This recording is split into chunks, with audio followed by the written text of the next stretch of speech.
What do you know about Kim Jong-un? Not much. I just heard the name. Sounds familiar.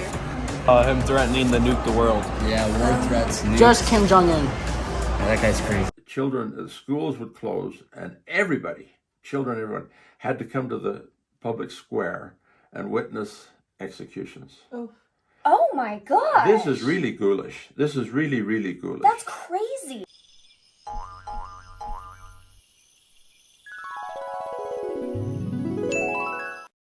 Hello, everyone. This is Mark Peterson again with the Frog Outside the Well Research Center, and today I've got my favorite, and she brought with her her friend. Yes, this is Samantha. And Samantha is an attorney. Yes. So She's very smart. and she's got a lot of good questions about North Korea. Yeah, she's very interested in politics, right? Mm-hmm. Okay, so we've done a little bit of preliminary work. Chloe has gone out and interviewed some people. So this all started because we're watching Samantha and myself and Audrey and all the friends, we are watching Crash Landed into You. Oh, yeah, Do you that's know so what much that fun. is? Yeah, that's so much fun. So it's so funny, and this just got us thinking about, is any of this accurate about North Korea? How much? And so we decided to come to the expert and learn from you about what is real about North Korea and what is not real, because we've heard so many rumors and things. Bottom line, Crash Landing is quite accurate. Really? Yeah. I'm sure it would Interesting. We decided to go around and ask some other friends of ours and random people at the mall. Ordinary Americans. Ordinary Americans, just unsuspecting people, what they knew about North Korea. And this will be fun. this is what we got. Okay, let's see it. Malia, what do you know about North Korea? Not much. Literally nothing. Olympics. No, that's South Korea. Rice. That it's enclosed Kim Jong-un or something. They're evil. They've had some histories with some dictatorships. They have good food. I've heard that. It's really hot there. I think I've heard of like prison camps or something that are really spooky. But Spooky. that may have been like a different country. I watched a movie about like this guy like got taken. It was Unbroken. That was Japan. I don't know. Good music. What's like the craziest thing you've ever heard about North Korea? That they kidnapped someone to teach English in North Korea. I heard that too! That they're not allowed to watch like certain Disney movies, or like there's things like censored, like their government is crazy. I don't hear a lot about that. I see like nukes and Kim Jong-un, all that stuff. But that he's like a bad leader or something, and that it's like all communist. What do you know about Kim Jong-un? Not much. I just heard the name. Sounds familiar. Him threatening to nuke the world. Yeah, war threats. Nukes. Just Kim Jong-un. Yeah, that guy's crazy. So that is what we're working with. And that's the common American view. Don't know much. Yeah. You know, Kim Jong-un, dictatorship, Yeah. communism, a little bit of something or other. But And yeah. Malia's really concerned that they don't have access to Disney. So that's also Or a anything big else. one. Would you Yeah. guess they know what Disney is? Would they know? Yeah. Probably not, but they know outside movies because they're smuggled in on thumb drives. Really? Yeah. So what is like everyday life like in Korea? Like what is the life In North Korea. in North Korea? Well, on the one hand, life is ordinary. People go about their business and they, work and have families and get married and all of this sort of stuff. When you talk to North Koreans, they talk about that. But if you talk about anything political, things are really, really strange. You can't say anything negative about Kim Jong-un or Kim Jong-il, his father, or Kim Sung-il, the father's father, Kim Il-sung, the grandfather. Okay. You can't say anything bad about any of them. Really? If you do, you're locked up and you might lose your life. So that's pretty accurate, that people do get killed. Yeah. Now, they go through phases where they think we've got to kill a bunch of people to bring them in order. For example, during the time when the Soviet Union fell, Russia's fallen to pieces, nobody was helping North Korea. And their economy tanked really, really bad. Okay. And people were starving to death. What year literally. are you talking? We're talking 93 to 97. Oh, wow. So Maybe. not very long ago. Not very long ago. Wow. No. So people that I know that are refugees from North Korea will talk about that time. And they'll say that the death was so common. The one woman that I know said that, she says, I feel like I was inhumane back then, because I would go to the market and there'd be a dead person on the road right there. And I just walk past them. Oh my gosh. And it was that kind of calamity. Well, during that time, people were desperate, so they would steal things. And so they'd crack down on thievery by the death penalty. Oh, wow. And one of the things they would steal is copper wire, the electric wire. Okay. Because copper was worth something. Oh. Well, you cut down the wire, nobody's getting electricity. Yeah. And how do you cut down the wire? Well, the electricity only works about 2-3 hours a day. Okay. In Crash Landing, Yeah. have you got to the scene yet where they open the refrigerator and books are in the refrigerator? No, I haven't seen that yet. We're on episode 3. Okay, that comes a little bit later. They Okay. open the fridge and there are books in the refrigerator. Because it doesn't, you don't can't store keep food. food in you there. can't keep food in there. If it's crazy. off more Right. than it's on, anything that's you want to keep cool is going to spoil.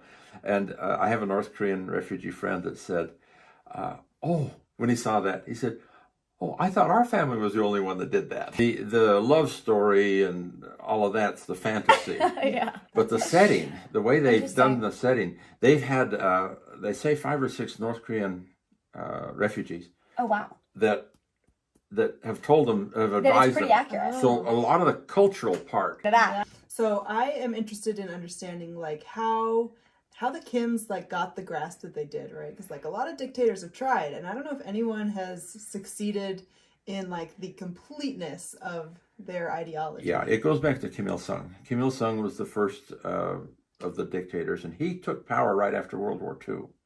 And during the Japanese occupation, World War II, and before, he ran off to Russia and got trained as a good hardcore Stalinist style communism. So he comes into North Korea with the guidance of the Russians when North Korea is divided north and south. The Americans are helping the south, the Soviets are helping the backup.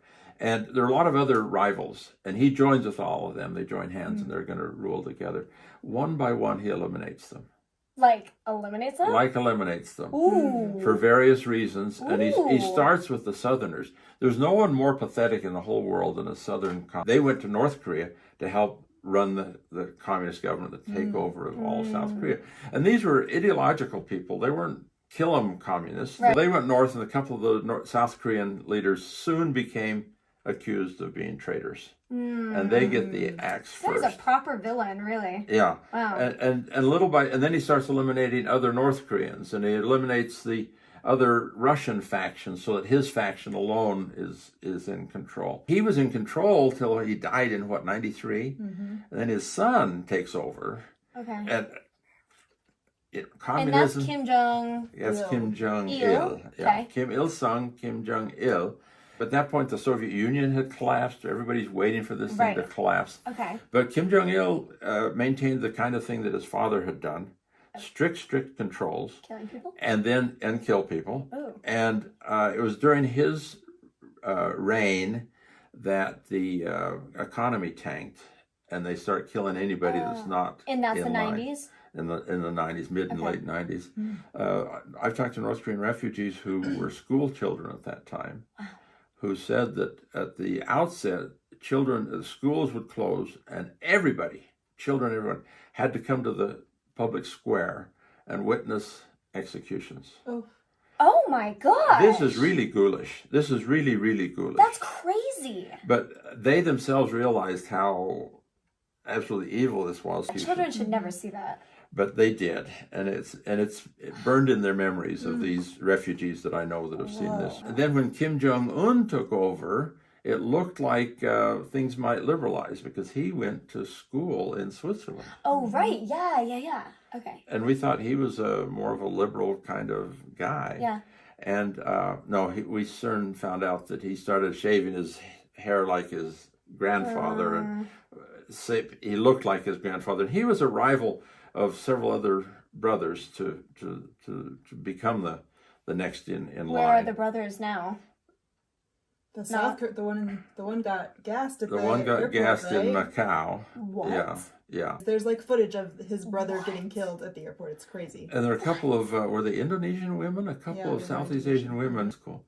and they had this poison that they went up and put on his face, and it killed him. And they were darn lucky they weren't killed themselves. Seriously. So Kim Jong-un is in charge now, and when he first took over, there were a lot of refugees that got out. People that I know, there's some people here going to school that got out at that time. I listened to that podcast I was telling you about, and they were talking about how still today, like, the class systems are divided up by how loyal your ancestors were to Kim Il-sung. That, Really? Like, if you get to live in the nice housing in Pyongyang, is that how you say Pyongyang. Pyongyang? It is directly because of back then how your family. Socialism, ideally, communism, ideally, is a classless society. Everybody's equal, right?